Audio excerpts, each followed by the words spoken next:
Good afternoon.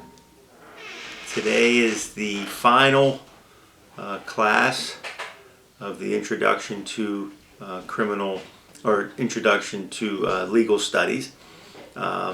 This will be your final assignment before the final. The final will be next week. I will post on Moodle the final at 6 p.m.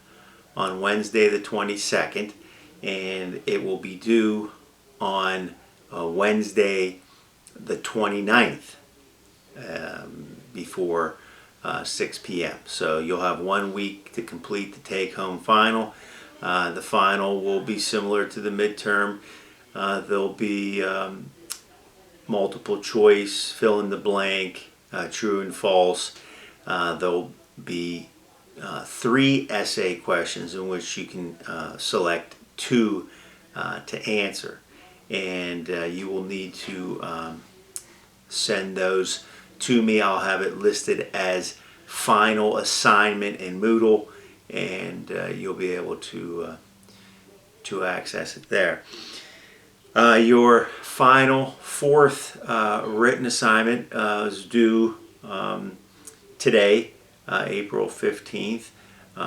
You can reply to that through email or on written assignment number 4, which is also posted on Moodle. So if you have any questions, you can feel free to email me at mmangino@till.com. So today we're going to talk a bit about the death penalty. If you go onto Moodle, you will see that there obviously is this lecture that you're listening to right now. There's a lecture that I did at Till several years ago in the Till forum, and there's the PowerPoint for today, and there's also some written materials that you can access. So as we talk about the death penalty, I wanted you to read a chapter from my book, The Executioner's Toll, which was published in 2014.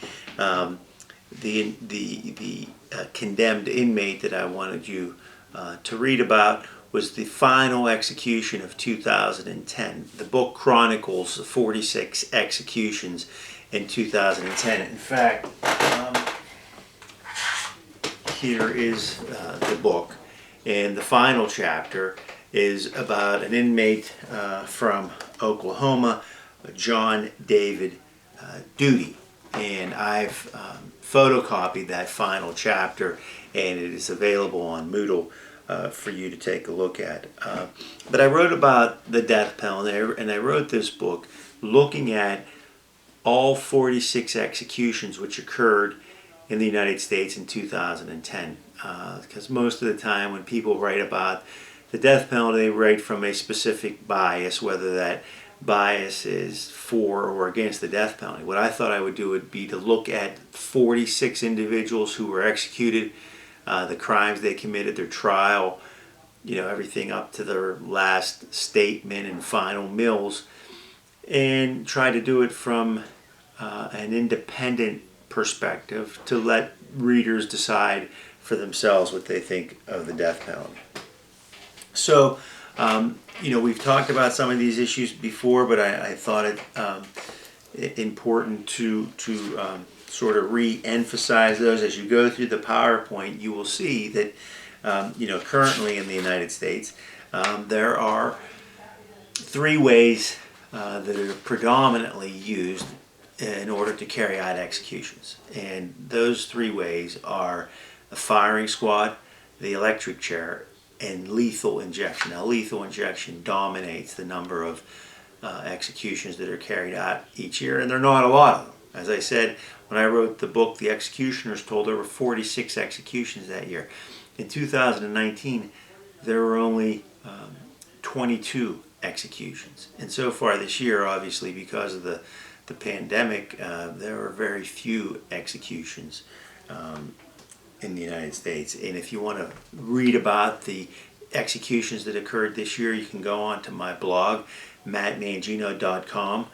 Go down and click on executions, and you'll see all the executions that occurred in so far in 2020. But as you go through the PowerPoint, you will see the different means in which executions are carried out. The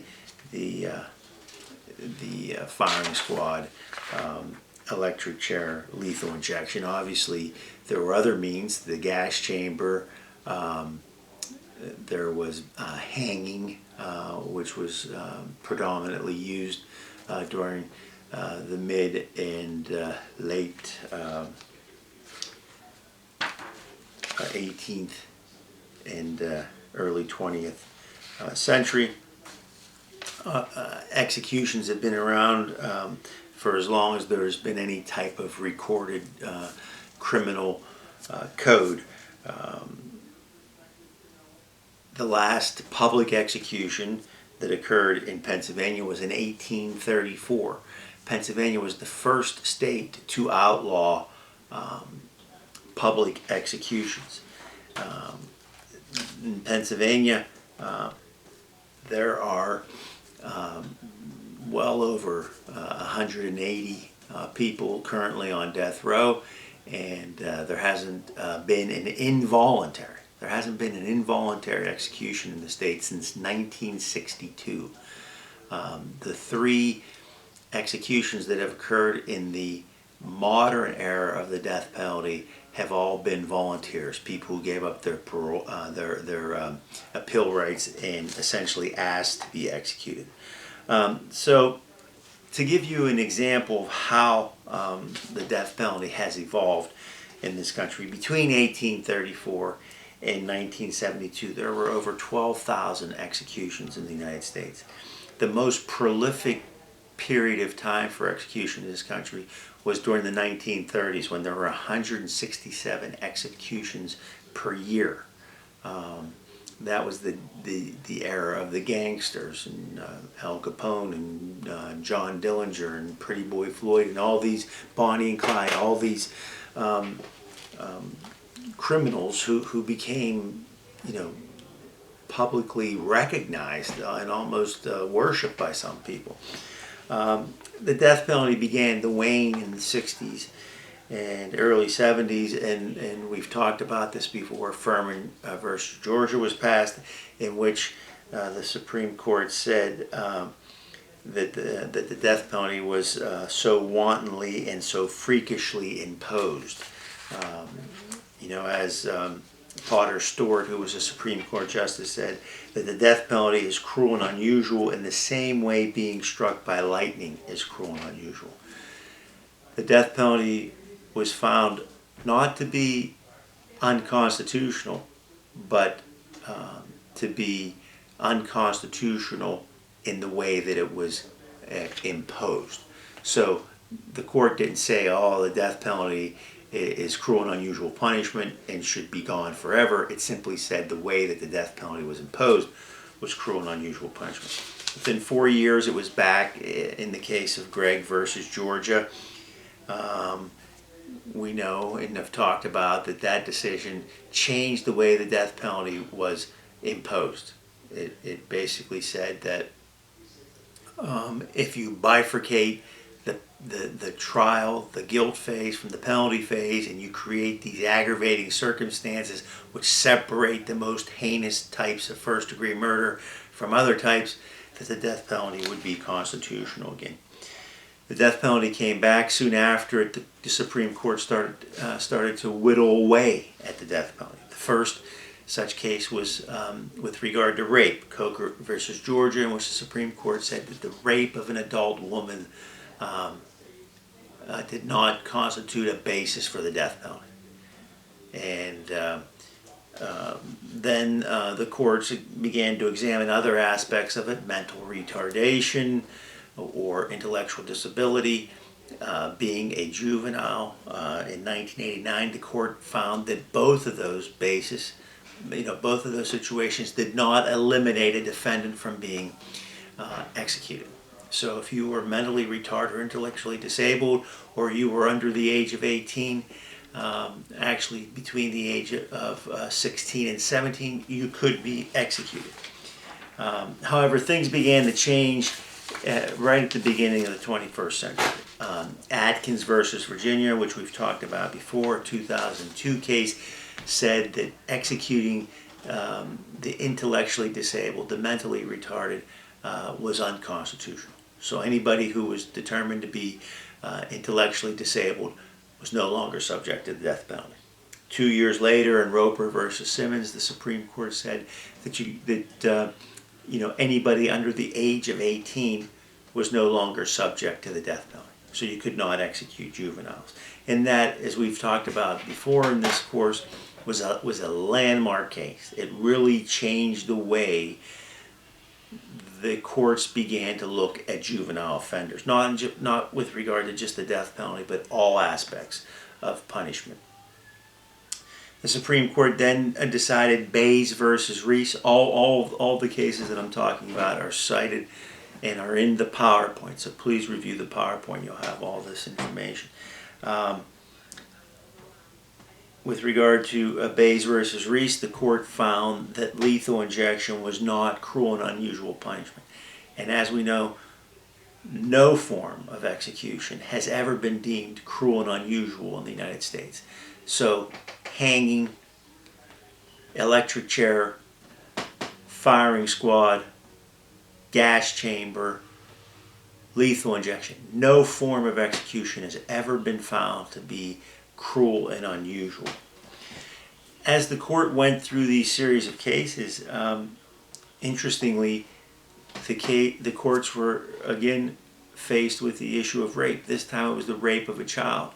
And what happened were states looked at legislation that tried to impose, or did in fact impose, the death penalty on defendants who were convicted of raping a child. They looked at that prior decision, Coker versus Georgia, and said, well, that only applies to adult women. It doesn't apply to children. And finally, in Kennedy versus Louisiana, the United States Supreme Court said, no, the death penalty only applies when it comes to taking another life. Okay, so if you don't take a life, the death penalty cannot be imposed in this country. As I mentioned a moment ago, there were 22 executions in 2019. That number came about just through a handful of states. About 6 or 7 states were responsible for all of the executions in the country. Currently in Pennsylvania, there's a moratorium on the death penalty. Governor Wolf said he was waiting on a committee that was reviewing the death penalty and would issue a report. I was a member of that committee. We issued our report. It's been approaching 2 years, and Governor Wolf has not made any decision with regard to his moratorium. So there hasn't been an execution carried out in Pennsylvania while Governor Wolf has been in office. The death penalty has been supported among conservative judges and conservative legislators and state officials. That support is beginning to wane a bit. But to give you an example of what that support was like, you have to look back at Justice Antonin Scalia, who passed away. But when he was on the court, he wrote that so long as a defendant was afforded due process, a government execution of an innocent person would not be a violation of that person's constitutional rights. That's how extreme some people looked at the death penalty. So as long, Justice Scalia said, as long as you get a fair trial, even if you're innocent, as long as you get a fair trial, your constitutional rights would not be violated by being executed. The interesting thing about the death penalty is, as we know, the burden of proof in a criminal case is beyond a reasonable doubt. And we know just by that term that that's not 100% proof or proof to a mathematical certainty. We accept under our criminal justice system that sometimes people are going to be convicted who are innocent of the crimes that they were accused. We don't require proof beyond all doubt, only proof beyond a reasonable doubt.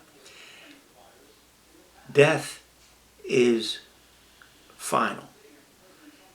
And it seems strange when you look at it from that perspective that you could impose a penalty that is final based on a finding that is less than final, that is not 100%, that is not to a mathematical certainty. And that's what that's the problem that some people have with the death penalty.